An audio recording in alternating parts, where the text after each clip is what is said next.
오늘 또 그대의 최고의 날입니다.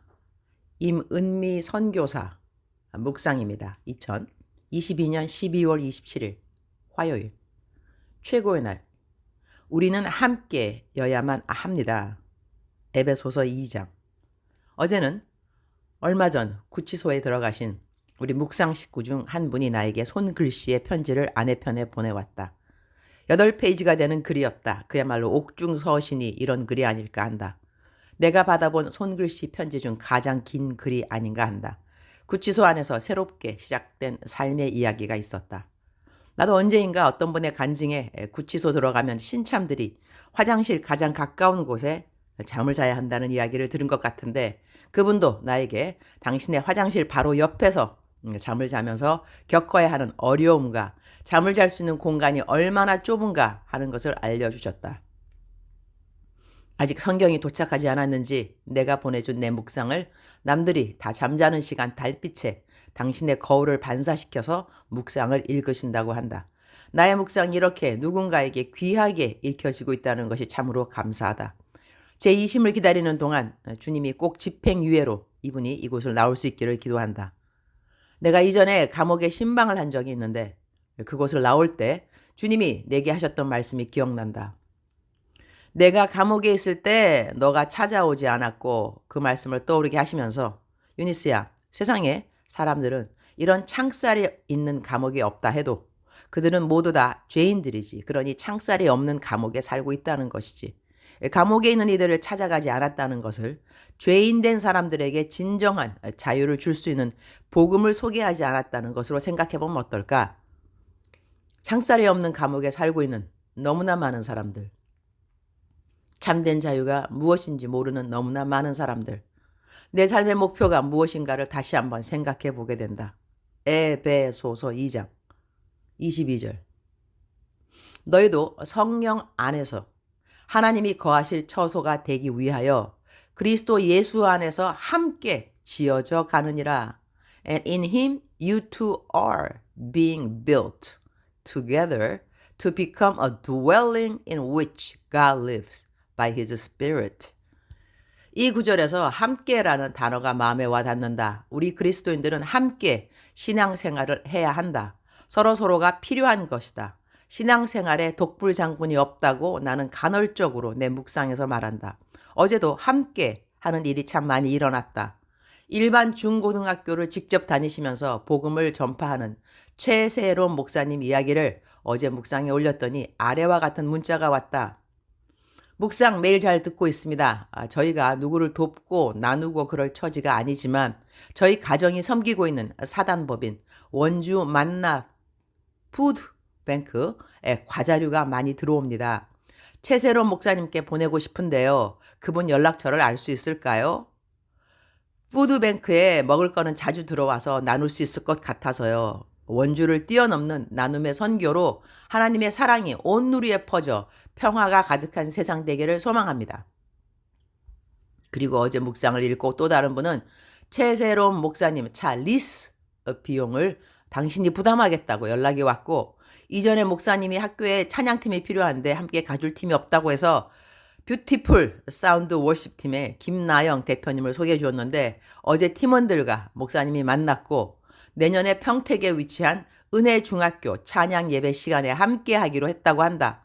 이 외에도 나에게 최세롬 목사님의 차세대를 위해 사역하는 것을 소개해 주어서 고맙다는 격려의 글들이 왔다. 바로 이것이 함께하는 일의 아름다움이 아닌가 한다. 에베소서 2장 10절에는 우리가 왜 구원을 받았는지 그 이유를 말해준다. 우리가 은혜로 말미암아 구원을 받았고 그것이 절대로 우리의 행위로 말미암은 것이 아니나 그렇게 구원해 주신 이유를 10절에 말씀해 주신다.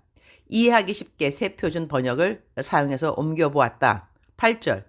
여러분은 믿음으로 말미암아 은혜로 구원을 받았습니다. 이것은 여러분에게서 난 것이 아니요 하나님의 선물입니다. 9절. 구원이 행위에서 난 것이 아님은 아무도 그것을 자랑할 수 없게 하려고 하시는 것입니다. 10절. 우리는 하나님의 작품입니다. 선한 일을 하게 하시려고 하나님께서 그리스도 예수 안에서 우리를 만드셨습니다. 하나님께서 이렇게 준비하신 것은 우리가 선한 일을 하면서 살아가게 하시려는 것입니다. 주님, 오늘 또 최고의 날입니다. 우리는 선하게 살으라고 지음을 받았고 그리고 구원을 받았습니다. 이 땅에서 가장 선한 일은 영혼을 구원하는 일인 것을 믿습니다. 그러니 우리가 먼저 구원을 받은 이유는 우리의 삶의 모든 것이 복음의 통로가 되기 위함임을 명심하도록 도와주옵소서. 내가 직접 복음을 전하든지 복음 전하는 자들의 손과 발이 되어주는 기도와 물질의 섬김이 되어주든지 주님이 저희를 부르신 각자의 자리에서 최선을 다하여 이 땅에 하나님의 나라가 이루어지는 일을 함께 행하도록 도와주옵소서. 주님 사랑합니다. 주님 감사합니다. 오늘 또 우리 주님 저를 보시면서 하루 종일 기쁘시면 참 좋겠습니다. 사랑하는 그대여, 사랑하는 그대여 출석 부르고 있습니다. 대답하셔야죠. 사랑하는 그대여, 사랑하는 그대여, 사랑하는 그대여. 억만 번 더 들어도 기분이 좋은 말. 들으면 들을수록 더더욱 힘이 되고 용기가 되고 소망이 되고 새로운 감사가 되는 사랑하는 내 아들아, 사랑하는 내 딸아, 사랑하는 그대여. 오늘 또 새 날이 되었습니다. 제가 최고의 날입니다. 라고 고백하는 그 의미, 그대들 기억하고 계시죠? 혹시 새롭게 우리 식구가 된 분들이 있다면 최고의 날입니다. 그 뜻에 대해서 다시 한번 제가 말씀드리도록 하겠습니다. 매일매일 우리들의 삶이 최고의 날일 일은 없습니다. 나쁜 일도 생기고 좋은 일도 생기고 슬픈 일도 있고 여러 가지 다양한 일들이 우리 삶에 펼쳐져 있습니다.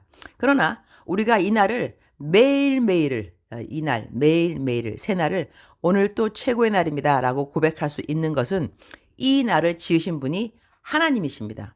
하나님은 최고의 하나님이 되십니다. 전지전능하신 우리 하나님. 그렇기 때문에 하나님이 만드신 날이기 때문에 이 날이 최고의 날이라는 고백을 할 수 있다는 것입니다. 사랑하는 그대여, 오늘 이 날은 그대에게 최고의 날입니다. 왜냐하면 그대의 최고의 하나님이 그대를 최고로 사랑하시는 그대의 하나님이 만드신 날이기 때문에 그렇습니다. 어저께 어떠한 일이 있었다 할지라도 오늘 또 새롭게 시작하는 그대가 되기를 축복합니다. 감사는 모든 일에 승리를 가져다 줍니다. 감사는 승리입니다. 감사할 수 있으면 벌써 그대는 그 환경을 정복한 사람, 초월한 사람이 된다고 저는 믿습니다. 감사로 오늘 하루를 시작하시고 이 감사로 시작하는 하루가 바로 여호와 하나님을 영화롭게 하는 날이기 때문에 오늘 그대는 그대가 살아가야 할 본분 벌써 지켰다고 하겠습니다. 우리의 본분은 하나님께 영광을 올려드리는 것입니다. 성경 말씀에 하나님께 감사로 제사를 지내는 자는 하나님을 영화롭게 했다고 했으니까는 그대는 하나님께 이미 이 아침부터 새벽부터 영광을 올려드린 그러한 하나님의 자녀가 되었다는 것입니다. 사랑하는 그대여, 오늘 또 우리는 선한 일을 할 수 있는 기회가 너무나 많이 주어져 있습니다. 우리는 더불어 살아가기 때문에 그렇습니다. 회사의 상사, 회사의 부하 직원, 또한 학교의 친구들, 가정의 가족 구성원들, 교회의 공동체, 우리 형제나 자매님들, 그 모든 분들 우리가 조금씩만 돌아보면 내가 할 수 있는 선행이 금방 떠오를 것입니다. 위로할 수 있는 전화 한 통, 문자 하나, 내가 너를 사랑한다, 아니면 내가 당신을 위해서 기도하고 있다, 힘내라, 이런 거 모두 다 선행이 될 수 있겠습니다. 사랑하는 그대여, 우리 더불어 살아가는 것 잊지 않고 선행하면서 살아가는 것 잊지 않는 그대의 하루가 되기를 축복합니다. 사랑하는 그대여, 사랑합니다. 사랑하는 그대여, 축복합니다. 오늘 또 그대의 최고의 날입니다.